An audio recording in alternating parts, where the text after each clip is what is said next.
Swami, I have a vocabulary question. Uh-huh. Are you ready for a question yet? Sure. Jiva Atma.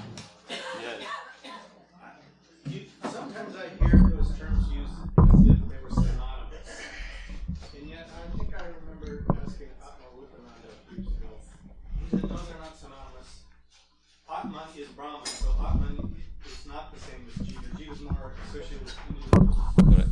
Well, when you unite Jivatman means Jiva. Jiva means the soul within you. You as Richard. And is that the thing that transmigrates from birth to birth? Jivatman, when it's still attached, identified with this body-mind complex, with our samskaras, so-called desires, yes. So it's more individualized as opposed to the Atman, which is... Kind of, but you are still Atman. You cannot detach from your Atman, because you are that, you see? So it's a very subtle, although the language, can give you these misconceptions or wrong ideas, but you are always there. You're always that. You will never go anywhere. You will always be here. And that's what we need to acknowledge, that we need to accept. That's our practice.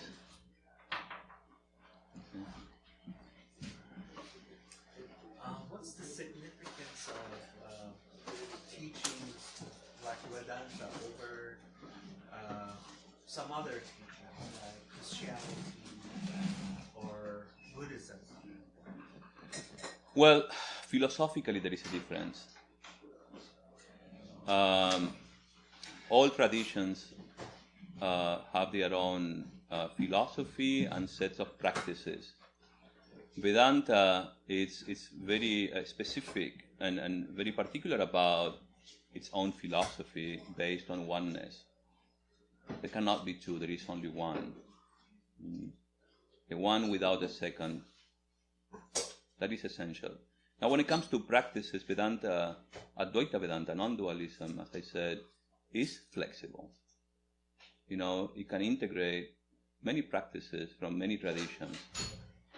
In Buddhism, the other day the Swami was talking about Shunya and Purna. Vedanta sticks to Purna. You see, in reality it's the same. But here comes a very interesting point over which the whole philosophy differs. Because Buddhists, they don't believe in the Atman. Whereas in Vedanta, we believe in the consciousness, in a witness. It's got to be someone witnessing everything. And that someone is you. We focus more on that aspect of us, which is called ananda, bliss. We don't pay too much attention to that misery or sukha. We empathize, we make common ground on that bliss that we are all looking for, that we all are. All different schools of philosophy, they have their own practices, and as I said, in Vedanta there is only one practice, and I was trying to call your attention because we usually say that, as Swamiji put it, each soul is essentially divine. It is divine. Each soul is divinity. And our goal in our life, our fundamental goal in life is to be free, to be able to manifest, to be able to express. Haven't you found yourself saying, I want to express myself, I don't know what I want, but I just want to be free. In whatever I do at home, I just stay away. I don't know what I want, but I want to be free. That freedom is so natural in us that it can even express itself in our day-to-day life. So somebody says, we can only do that by getting hold of ourselves, getting the reins of the horses, there is a beautiful illustration in the Bhagavad Gita and also as well as in the Katha Upanishad, where it says that the self is like the king sitting in a chariot. And he's observing and witnessing everything, and he's being driven by the charioteer, which is the intellect. The charioteer is the intellect, your understanding. So the charioteer needs to get hold of the reins, which is the mind. And the mind, the horses. And the horses will be directed through the paths. The sense experience are the different paths available to the soul. So we need to control ourselves, our internal and external nature. We somehow succeeded in controlling external nature somehow. We are here in a cozy place. We have science, technology, the iPad, right? What about ourselves? So in order to control ourselves, to make contact with ourselves, to come back to ourselves, there are certain means or spiritual practices, tools, as it were, called the yogas, sadhanas. So in the Gita, and Swami Vivekananda, this great teacher of what we call the Neo-Vedanta, the modern Vedanta, defines 4 yogas. But my point was, hey, although these 4 yogas can be practiced by all of us in harmony, right? If we can, some of us are more devotional, some of us are more active, we can't sit quietly, we need to do something. Because by doing something right and well, we get satisfaction. And this happens to all of us. When you cook well, you feel some kind of satisfaction. And so those who enjoy. So we are active by nature. But we have that philosopher within us. We can all develop our own philosophy if we want. If we believe that we are philosophers. You all have a lifestyle based on some values, right? But what Vedanta proposes is, hey, base your values on these spiritual principles, which are the source of all morality and equality. Then only you will be able to succeed. So we have that which is called Jnana Yoga, the yoga of knowledge. And then we have the yoga of meditation and the yoga of worship, bhakti yoga. So my point was, what is the common ground among these? Because sometimes we are like, oh no, I'm a jnani. No, sometimes we find devotees or people say, no, that is too devotional for me. That's okay, I understand. But you also need to bear in mind that that's a means and requires your attention.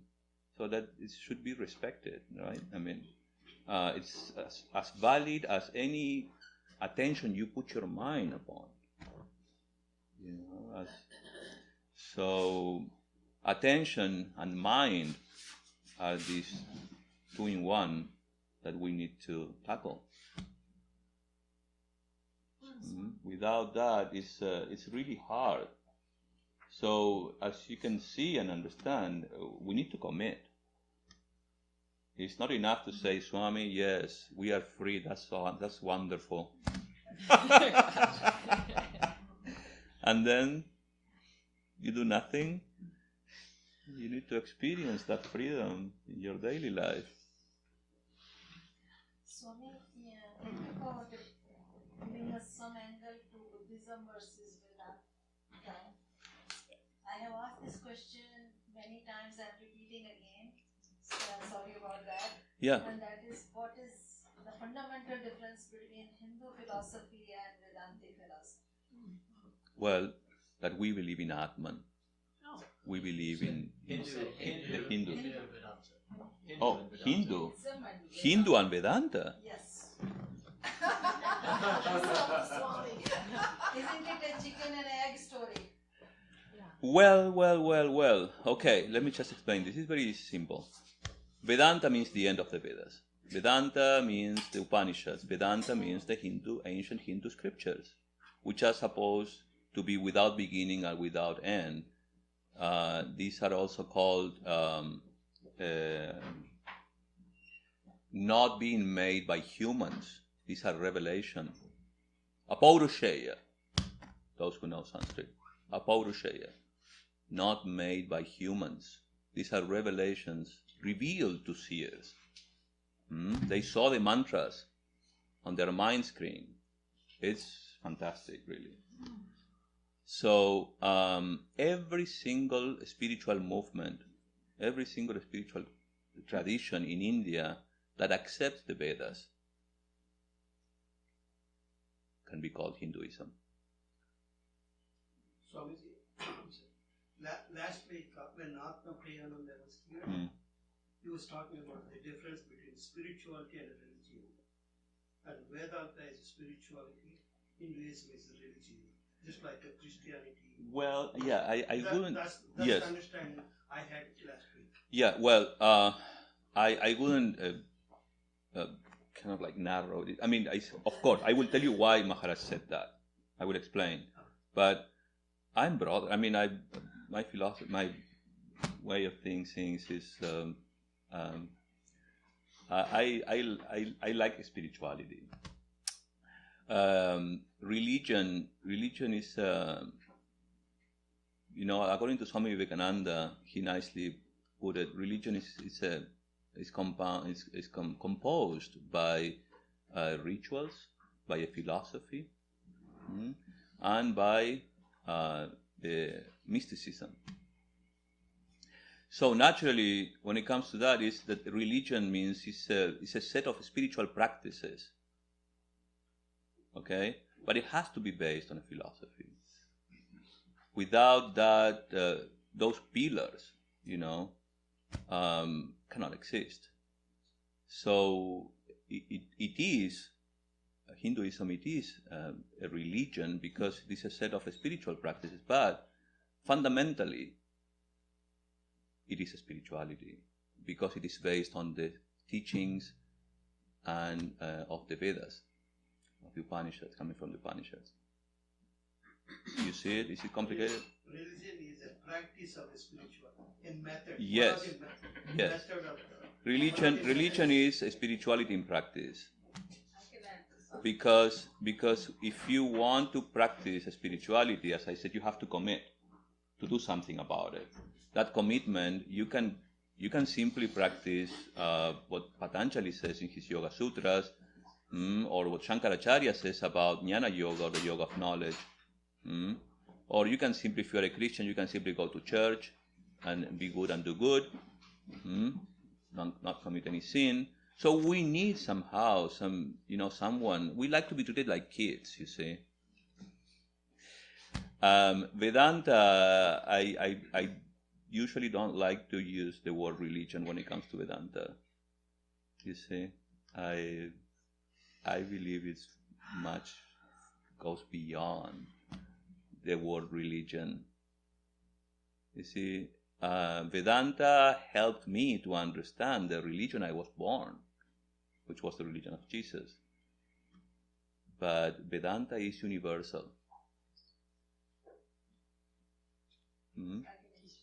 Yes. The way how I look at the Hinduism is that is built on the Vedantic principles, which suits to that culture, that community. Absolutely. During that time. Yes. That's what it is. Hinduism religion. Yeah. Well, but there are so. But the inside principles are all from Vedanta. That's the way how I look. So these principles coming from the Upanishads, have been interpreted by different acharyas or teachers from different schools, and each one, there is always a leader of a particular school, and they came to give the interpretation. I mean, if you are here is the Madhava, the dualist, with the given interpretation of Atman and God as different, separate. See, and here comes Ramanuja saying, well, we are just part of God. And Shankaracharya says, guess what? You are.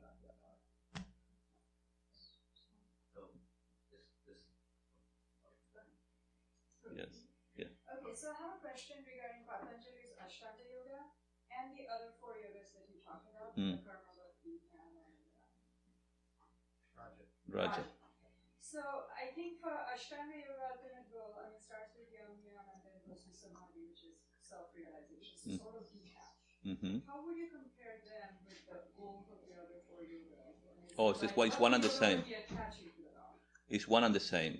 It's one and the same. The only thing is, in Patanjali Yoga Sutras, you need a lot of might, self-effort. It is advised, though, that you should get hold of God in the beginning, Nyama. But again, there is a lot of effort. So there's a lot of tapas. Tapas, austerity. You need to watch out your diet. You need to your company, everything. It's soul. You become an obsessed person. So that is for yogis, We call yogis those who live in the Himalayas, and and they can fully embrace these practices. Now, however, if you generalize a little bit and and see it from a distance, it all comes down with where your attention is. And not just that, if you are able to focus, to concentrate on a particular object of concentration, you will reach that. You will get hold of your mind, inevitably. Now, you can do that by the practice of devotion as well. Why? Anyone? Practice of devotion. Devotion, because you give your life to your God. You dedicate everything you do, you think, to your God, and you find satisfaction. You forget yourself. You do your best. And by doing that, you are constantly reminded of the highest idea. And that highest is liberation. That highest is what it is. It is freedom. That's your nature. So being able to make contact with that through these instruments or tools called the yogas, it's the goal. In the yoga of knowledge, we use this discrimination, viveka and vairagya. Vairagya means dispassion. No. But at the same time, this is neti-neti or iti-iti. Eventually, you will get there as well. All you need is to focus, to come back, to acknowledge, to be aware, to be mindful. That's why I love this mindfulness practice.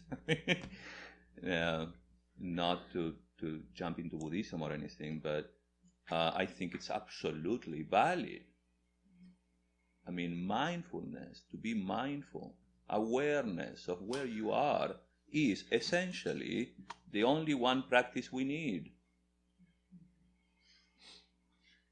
I hope, some Orthodox may disagree with me. Sorry about that. But, if we understand who we are and what our goal is and what do we have to do, it doesn't matter. You see, Vedanta is very clear. We are that, we are divinity, and somehow we need to express that in our life. You see? Yes, sorry. Are you I was satisfied? just going to ask you if the practice of these principles is called religion. Is there a way to practice these principles without being religious or being tied to religion? Absolutely. Embracing these principles is all you need.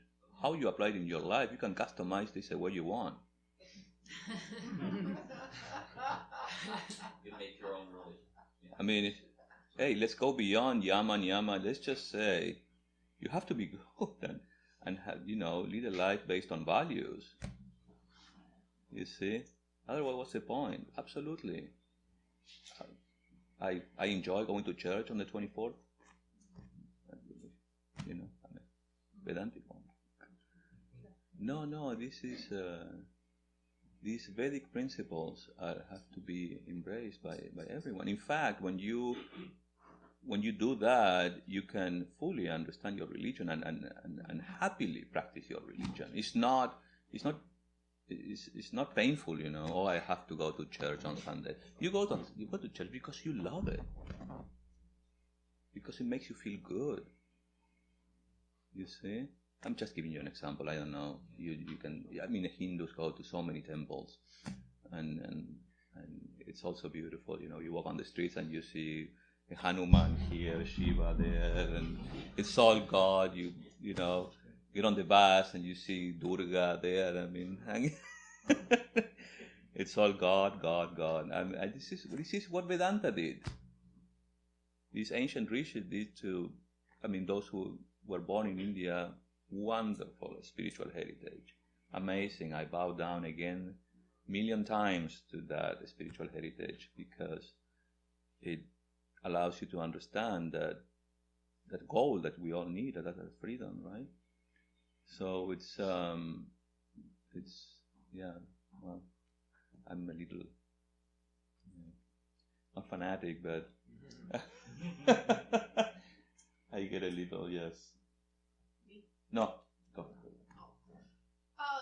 If we kind of, we've been drilling down in detail, so if we go up into more of a generalization, could you do more of a commentary at first blush of listening to the paradox of we're free, but yet we have all these crazy monkey thoughts attacking us all the time, and then all these desires. Well, if I'm free, I should be following through my desires. I'm free to. It appears to be a paradox from first blush. So would you just?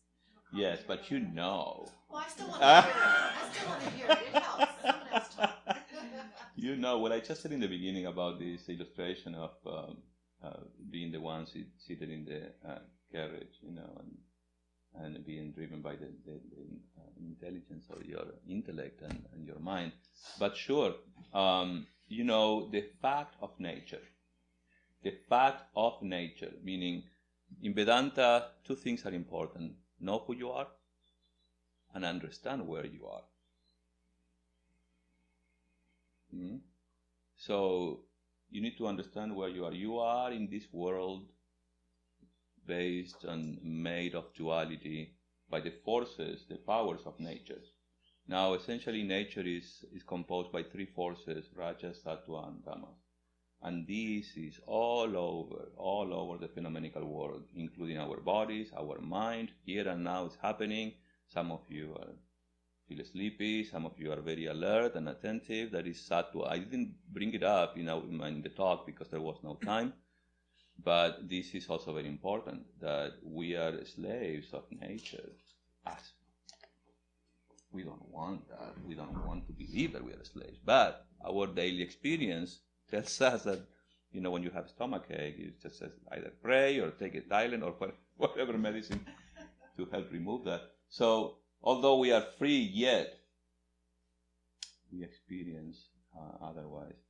So if you understand that, there is only one way that we should get hold of the sattvic. You all remember, most of you, I don't know if you remember the story of the thieves or the robbers. Sattva is a robber. You know the story? There are three robbers who actually break into a house and kidnap a man, steal everything, and then they take him away from home, and then they go like, what do we do with him? Well, there is one says, just kill him. And the other one, well, no, wait, do we need to kill him? Maybe we can rope it against a tree, rope him against the tree, or tie him up. And then after a while, when these two went away, there was the last robber said, okay, let me just free you. He released this person and said, hey, there, you have to walk that way, you will reach home. And then the man was so happy, saying, oh, thank you so much for doing this to me. He said, come home, let me just feed you. In India, they feed, it's a it's an honor to feed someone. Yes. So I said, no, I can't go with you. I'm a robber. Police will catch me. So these symbolize these three gunas. One is tamas, the one who said, just kill him, which is, it's everything that is sloth, it expresses itself, in the mind as whatever is stagnation and low, which is in all of us. And then the other one is rajas, the one who said, okay, no, don't kill him. Why don't you just tie him up against the tree? That is rajas, which is that active aspect of us, that activity, and somehow we all feel like doing things and fulfilling these desires, that we don't have.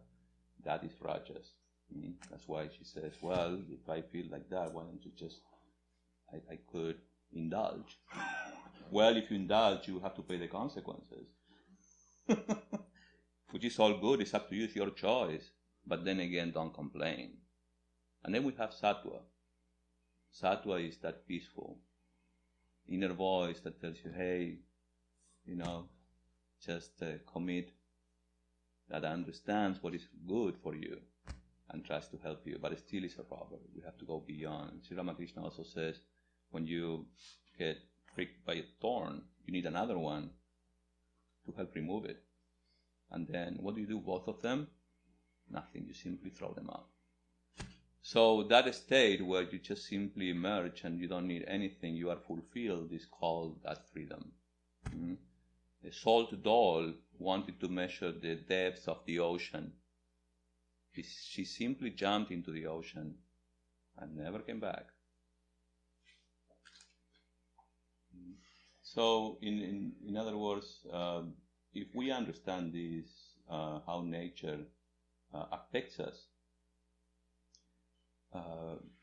it's okay. Nobody's going to judge you. Not even yourself should judge you. But you will have to pay the consequences of whatever you do and say, and think. So,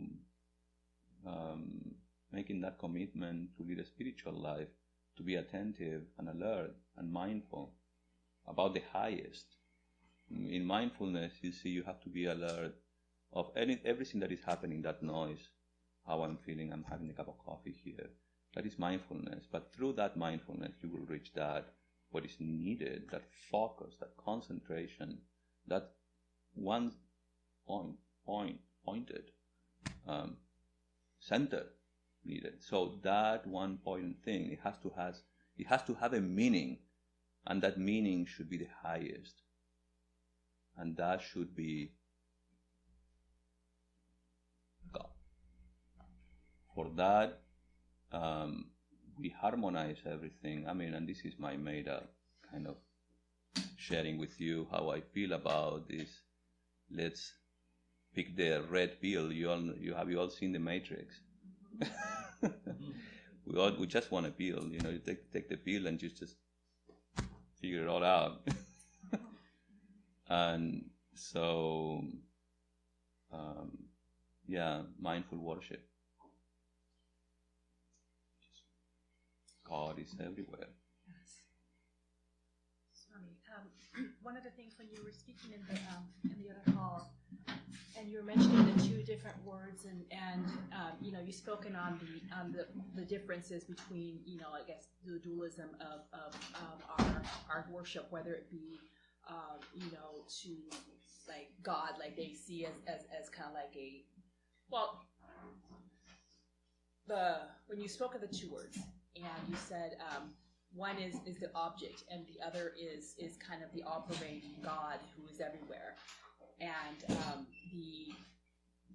the thought that came to me was, because you spoke of symbols, the thought that came to me was, okay, the symbol of the cross, that is like the Christ, that was his role.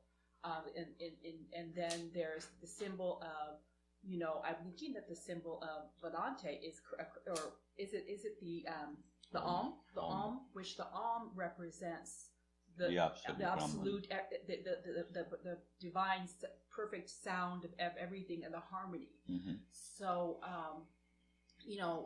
I guess I don't know if the Om goes along with the Vedanta. I mean, not the Vedanta, the Hinduism, but when they're talking about the differences between the Hinduism and the Vedanta, what is it? Just kind of like, I don't know, just. Well, Om is borrowed by all these sects mostly. It's just that when you say Om is Sat Chit Ananda. Okay, so other and then you plus Namarupa, Sat Chit Ananda Namarupa. So Om Christ, Om Vishnu, Om Durga. So you can customize, but always with Om. That mantra is always has to have that Om. Because the cross is just the beginning for Christianity, because the depths of the same path is in the words of the Bible, so you could reach it through that. Like the one thing I had learned was, okay, there's God that was Christ for that, but it was the bridge to God. So God is the absolute, so it was just to pray the blood over, and then you're speaking directly to Christ. And for me, I guess I realized that kind of that God was everywhere. It was my own little path, where I went to the Swami's, not Swami, it was a shaman for that weekend, yeah. So, I don't know, so I guess the two-word symbol thing and how we can get past the fact of just the singular God. Well, I'm not saying, I don't think I'm sure if I get you right. I mean, when it comes to past the idea of. Maybe she's talking name and form. The name and form, the words that you were using, and yes, how, the name and form is they represent something. They mean something to you. When you see the cross, I mean, you automatically be reminded of Jesus, and who is Jesus to you? Yeah. What does Jesus represent to you? Oh, I know what it means to me. Yes. Yeah, so that's it. I mean, that should be the highest idea of God to you. I mean, no, if such is. It's not because I believe the Trinity. So to me, I'm not judging him. Yeah. Whatever you. So, but if you are worshiping something, when we encourage, I mean, what we try to encourage is get hold of that symbol that reminds you the highest, because you become what you meditate upon, and you want to become the highest. Yes. So in our freedom, when we're choosing in our highest good, whatever I'm choosing and someone else is imposing their energy, their free will, their whatever, on me, and I'm saying no, then it's still my freedom. And that could be in my highest good, even though it's not in their highest good. Is that what you're saying pretty much? Even spiritual versus your life, anything? Yes, absolutely. Okay. Whatever you consider the highest, however, it is advised that that highest should be based on the principles of God. Right. We can worship our cat, and we call it cat, catty, kitty, kitty. I mean, you will become a kitty. Or when you worship a stone, you see, you don't worship the stone God. No, the stone should not be God. The meaning that you give to the stone is God. So in that regard, I mean, you should be flexible enough to understand that you worship your choice and somebody else worship his or her choice. Right. But the common ground is that which is the same, the one without the second. There is where religions are, they lose all their power, because right. It's like they get disarmed, as it were. Right. Well, I even, with spiritual practices too, when they try to impose their will too much, we're like, you need to do this, and I'm like, I can't, I have a kid, that just doesn't work in my life. I would love to, it would be fun, but I can't do that, and they have a hard understanding of that. Okay, turn your life into worship, turn your life into that, you need to do this. You need to do what you have to do, which is looking after your kids. Right. And that your kids are your gods. Your kids are your symbols to be reminded of. That's what you need that moment. Some people, So every day is like a choice. every day is an opportunity to be with God. Every day is an opportunity to meditate, because attention means meditation, walking meditation, working meditation, sitting meditation. Right, because we even have those impositions with our family, right? Trying to impose in our lives. You gotta do what you gotta do. I mean, We have to say no. whatever feels right. We all know what feels right. We all know when we try to escape, or get away from something that, in fact, that shouldn't have happened. However, if such is your longing for something higher, sometimes it's worth it.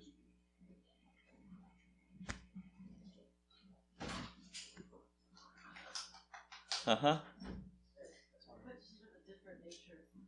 What is the Vedanta's concept on sin, the original sin, and man's evil nature, is juxtaposed to the Christian God? You ready? Oh, sorry? It is a sin. The only sin that Vedanta accepts is to believe you are a sinner. So Vedanta doesn't believe man is born sinful and commanded to be well. No. Unfortunately, I say unfortunately because what Vedanta says is, it's a manifestation of different degrees of the same power. Good and bad are exactly the same. The manifestation is there are different colors or degrees of the same. So in that regard, there is no sin but mistakes.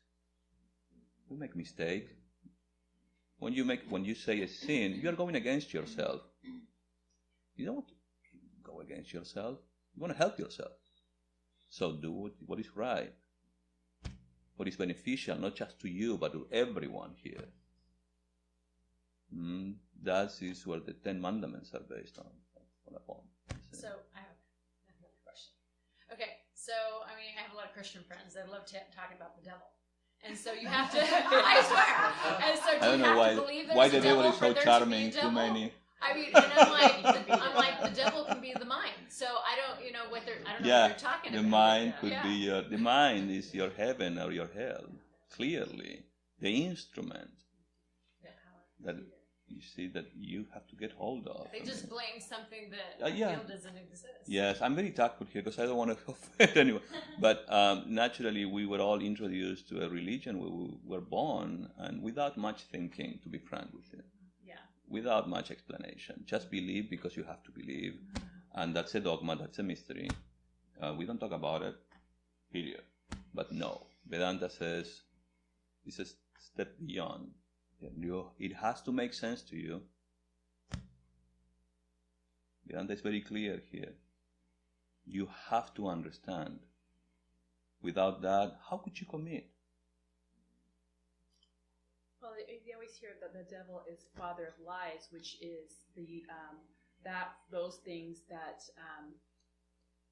God is truth, father of lies, and then we have our Maya. So the Maya, that's sin. So basically, once we realize that all those things that are illusions, and we get to the truth, so the unveiling of the truth in our life, then we are what we speak of the Atman.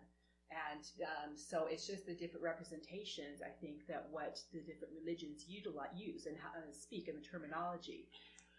Look, it's just like a plain piece of cloth. That Atman is, you see, if you want to taint it or dye it with darker colors, you are free to do it. However, your nature is beyond colors. What about this idea that we all kind of come here forgetting that, And I think, right, it's not like you come and I'm perfect. Yeah. I'm perfect. Well, we all come here to get that. We all come here because we are thirsty.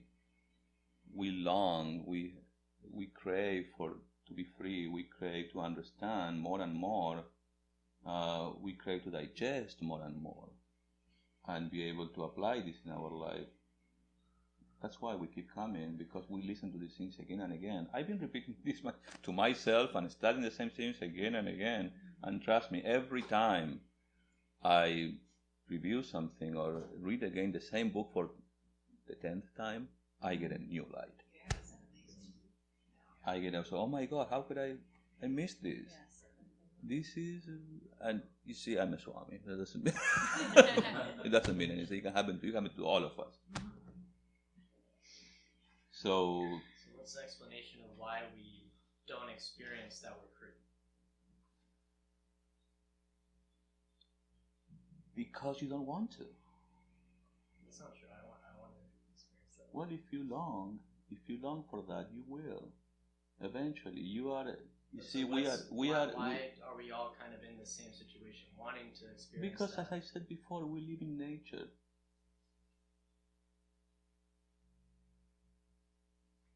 We live in nature. I mean, we are bound by this. However, when you are bound, I mean, and still you live in this kind of. What are you gonna do? Are you gonna cry the rest of your life? Like, I am bound, or I'm free. I'm free to live what I have to live. I'm here for a reason, for a purpose. I'm here because God wants me to experience and learn. At the same time, enjoy my life. Not to, I want to experience freedom. Freedom, but you are free with consciously enjoying your life. Be able to, you see, life is for you, not you for life. You're already free to accept that. When you go beyond the body, then you'll be somewhere else. You will probably not be bound by the limits of this nature body. And maybe you will experience some other dimension, some other world, some other fantastic things that are waiting for us. Swami, may I add something to this? Mm-hmm. I thought that was the definition of worship was when we attain that freedom. And for example, for me, my work is worship. And when I really achieve the goal where I am operating what I wanted to, I feel free. So I have many instances of my life where I have reached the worship stage and I have enjoyed the freedom. Yeah, that's beautiful. Yes, I mean, when you connect with yourself, when you haven't you found yourself being just, I'm just fine, I'm happy, and you just smile without needing or craving for anything higher. You're just satisfied. I mean, it can happen just for a few minutes, maybe. No, I'm just saying we all are. What's the, we haven't experienced that. We're not free. So, like, say you're in the worshipful, doing your work, and you find that freedom. Like, why does it go away? Like, what is that? Well, in reality, it never goes away. That's why Christianity is trying to everyone's trying to answer that question. Yeah, but why do we experience? Yeah, but in reality, it never goes away. If you are truly, rooted there, convinced, at least intuitively, knowing that you are not going anywhere, you are always here and now, you know that freedom is yours. That it doesn't matter how the world is being painted. You will be with yourself. That's all you have. Where else would you go? You are here. The only thing needed is to be with yourself, to come back to yourself.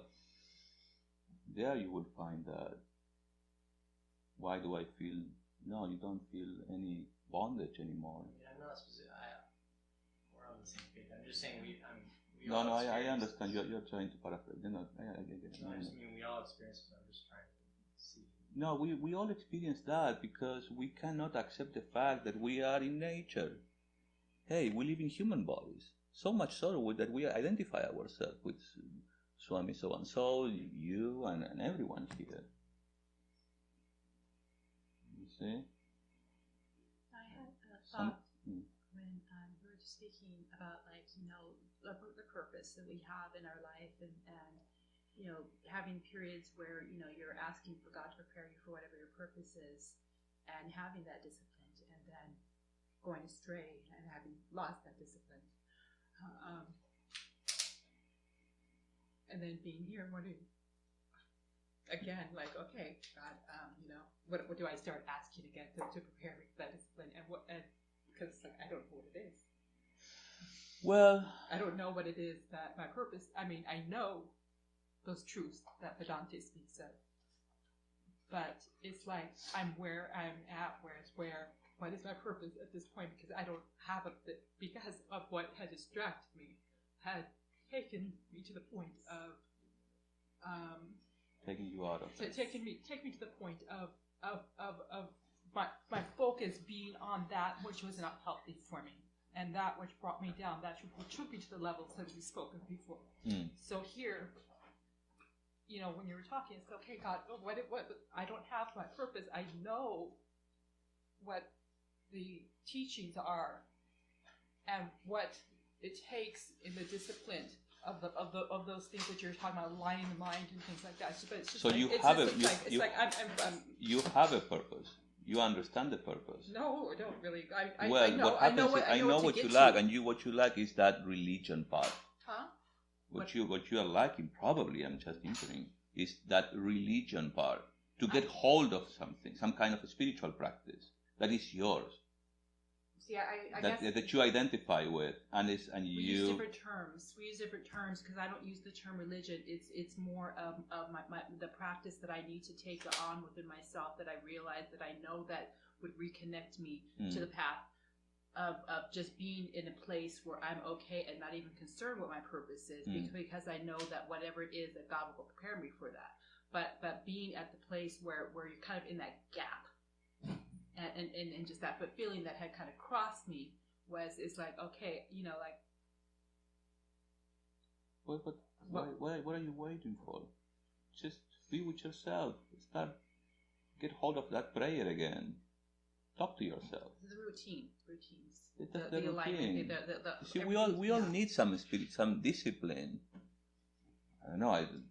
As Swami, we have a routine, and for us, discipline is our happiness, because that is what keeps us, on the same page again and again. We don't see. So the same goes for you. It's not that I'm a Swami or a nun. We all need that. We all need that discipline. We talked about it. That's a whole different subject. But discipline is happiness. Yes. The discipline is what you were speaking of in here. Everything and everything. Yeah, everything. I mean, we all need some. I'm coming. We all need some kind of practice. You see, where you get back to connect, the get back to that, to your symbol, to your essence, to the principle. Mm-hmm. You get up early morning and you say, "Hello, my God, it's a wonderful day," and you salute your God. You see, you merge with Him, you commune with your God, and you start your day. You can do that in the form of prayer, you can do that in the form of chanting, you can do that in the form of meditation. But you have to do it. You see, early morning or whenever you get up, take a shower, make yourself comfortable, clean a corner there nicely, and just sit and remember your God and enjoy. And then, but that's not all. I always say spiritual practice is like taking a shower every day. When you take a shower, you got to be careful. You don't go, and play with the swine. You see, because you will get dirty again. So you have to be watchful, mindful, again. So with your spiritual practice, you commune, you make connections with your God, and then you try to be reminded mindfully that your God is with you 24/7, all the time, every second, every breathing and every breathe out should be with you. And then you that one. Yeah, I've always had the thing where it was like, when I made my vow when I was in this thing, I think I told you about that. It's like, I don't even see how I would get to that point from here. Where it's like doing the missionary work or doing that type of thing in my life, I don't see how it would jump from here to that. You know.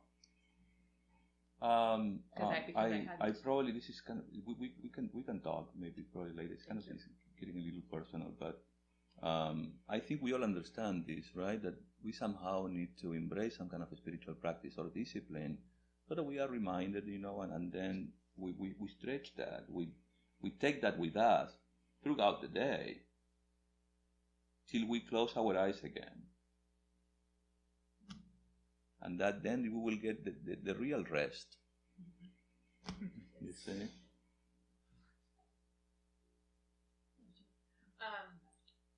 I can add some, but the purpose of it, this is the way how I look at it.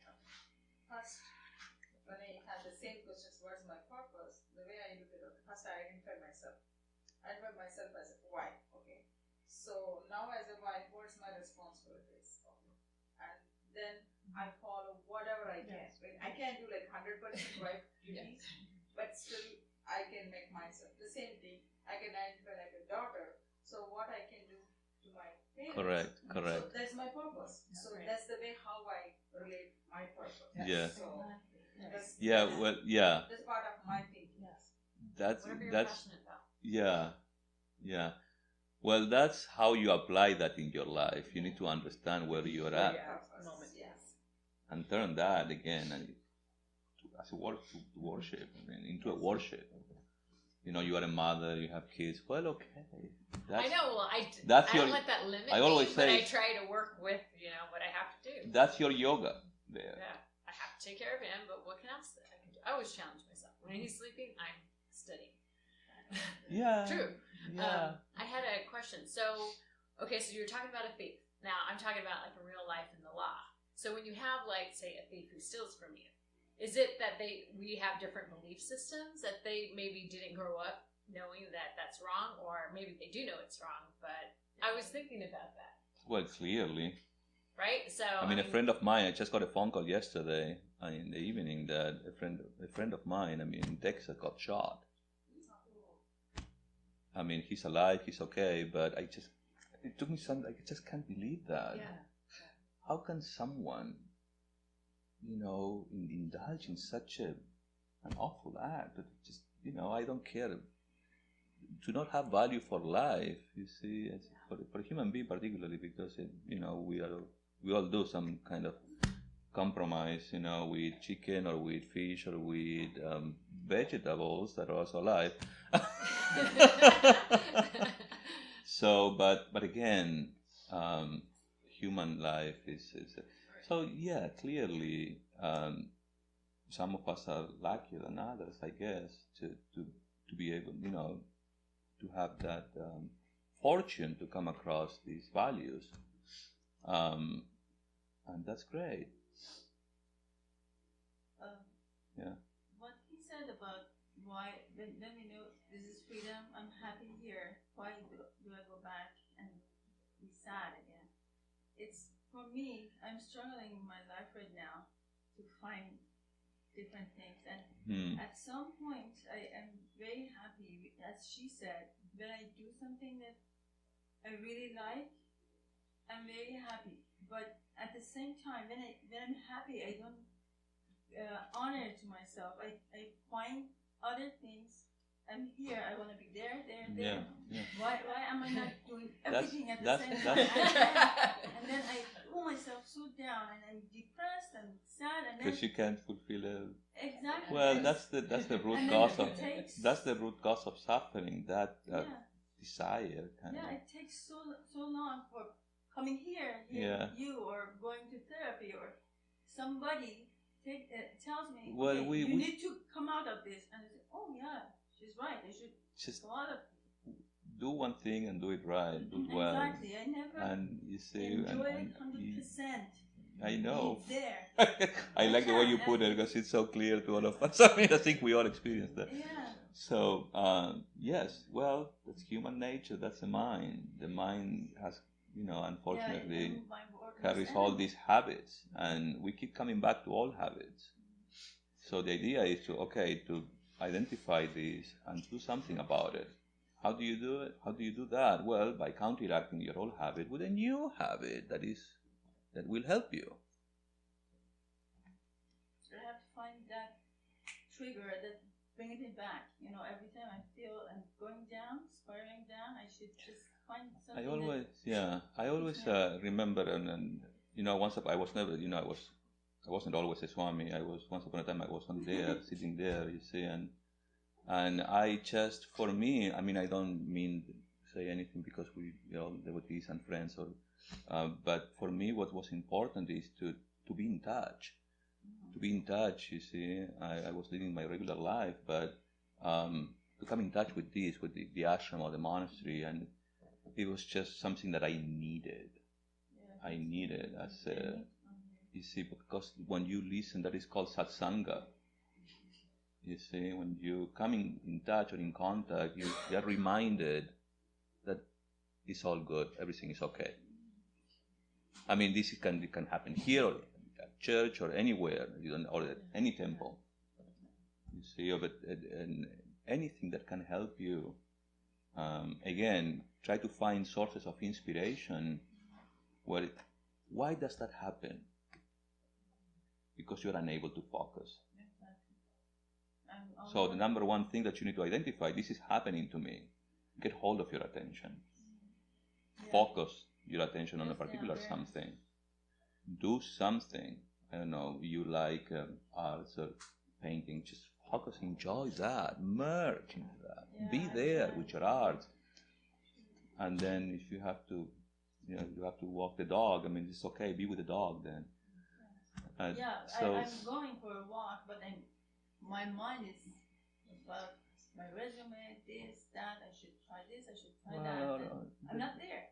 Yeah. As soon as I'm there, everything is awesome. Everything is I know. There is manage your emotions, master yourself. There is a talk I gave on that. All right. You had a question? Yeah. You got answer? Because I loved this lecture today, and I love Patanjali Yoga Sutras. And I think yama and niyama are basic for achieving concentration and attention of Absolutely. the mind. And this kind of problems, like really being distracted, starting just with yama and niyama, would strip away a lot of problems from our lives. Absolutely. Just practicing non-violence alone is amazing. It's transforming. Mm-hmm. So I practiced some of those, and they were incredible. Incredible. Helpful to you. I noticed that I could not meditate or concentrate my mind when I didn't practice yamas niyamas. Means the principles or precedes of every religion, actually. Moral values. Non-violence, non-killing, no stealing, just very simple things, and even talking, what we say. The words you use. For the peaceful mind, and then our lives become full of light, and we know what to do next. Yes. Like we know where to go. So You remain in peace.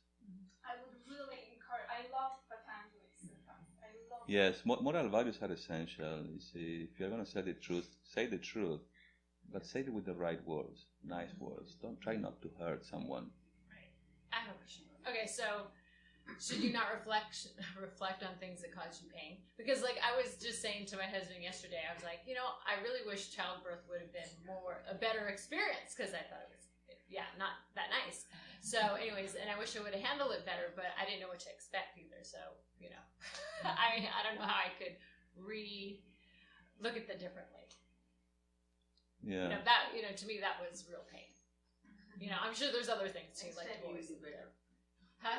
Next time you will do better because you recognize now, right? Yeah, that was shocker. I don't know. When you focus on pain, don't you think the pain increases? When you focus on the pain increases. Because that's what I found when I was in labor. I was in labor for over 36 hours. Unfortunately, I can't.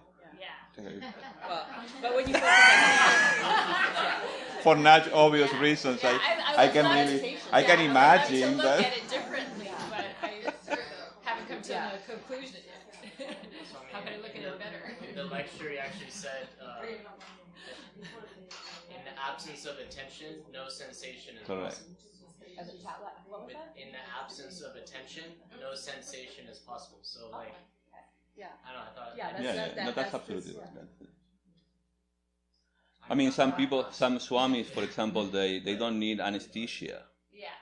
I mean, one of our swamis, I mean, it's known that he had to undergo a surgery, and no anesthesia, they just withdraw their mind. And how I done it, no, I know, but. Isn't there someone else that said they wanted to do that, and the moment they started cutting, like, no. No, it's challenging. It's challenging, but it can. Yeah, it is possible. But this is where you put your attention. Absolutely, When this you is. put attention on the self, This you is don't yeah. feel the body, so that's why he was able to do that. This is related, with this sanyama, this joining this attention and the degree of your attention when it comes to dharana, dhyana, and samadhi, where once you get there, you can do pretty much anything. You can draw your mind, and you are in control. So, yes. On the subject of pain, regarding your friend, my condolences. I was in an accident 4 years ago where I was Cincinnati shot my right arm, and I went through a lot of therapy for a few years because I had to reconstruct my tendons. And one of the things that I did is my grandfather was Buddhist. Mm-hmm. Getting people out in China was causing a lot of it. So he bestowed upon me like some really basic meditation techniques. Mm-hmm. I'm a violinist, and so I need my arm. And so the best way to get through the physical therapy was through meditation and breathing works. Mm-hmm. Because otherwise it's so hard. But and I don't know very much about it, but I do know that like the breathing helps release dopamine, and it helps with the pain, and it takes your mind and it focuses on something different. Because I found that where I focus, the whole point of focus is to narrow down your point of attention. And so when I take away that attention from the pain to something different, it was easier for me to re-strengthen it. And so excellent. Like I don't know very much about meditation, but the basics of health pain. Yes, well, that's pain, what you experience is kind of essential. Yeah. Association of it. So that's wonderful. Thanks for sharing. Yeah, that is something. Yeah. Yeah, really. Thank you. Yeah, well, sometimes we don't. I mean, just now, I mean, it's our friend here. She was telling me, well, your lecture was a very technical lecture, and I was kind of disappointed because I really don't want whatever I say to be technical. I really like to, all of. No, she was just. I mean, she was complimenting. She said, but what I mean to say is these things, it comes to our experience. It all comes down to our experience. We have all the knowledge already within us. You see, we might not have read, a book or anything about meditation, but we know deep within ourselves what happens when you focus, when you take your attention away from pain. I mean, our mind is so powerful. I mean, especially when we are aware of that power, and it's and our attention. So we can do anything really. It's just we are not used to. We are like kids, we like to hang out, in the world and get distracted, jumping from one desire to another, and that's how life goes on. I mean, and bye. So, unfortunately. Yeah. But I mean, if you analyze all these ancient spiritual traditions, they all emphasize the need of concentration. Mm-hmm. Everywhere. I mean, all these, I don't know, even the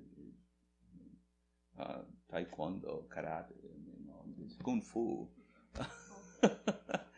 You can walk on waters, you can walk on fire, you can fly. And even saints have achieved that by devotion. That was my point. By devotion. Mm-hmm. there are Christian Catholic saints that they would just, go so much within themselves that they would start levitating while giving the sermon. And so, it's amazing things. Thank you. You're welcome.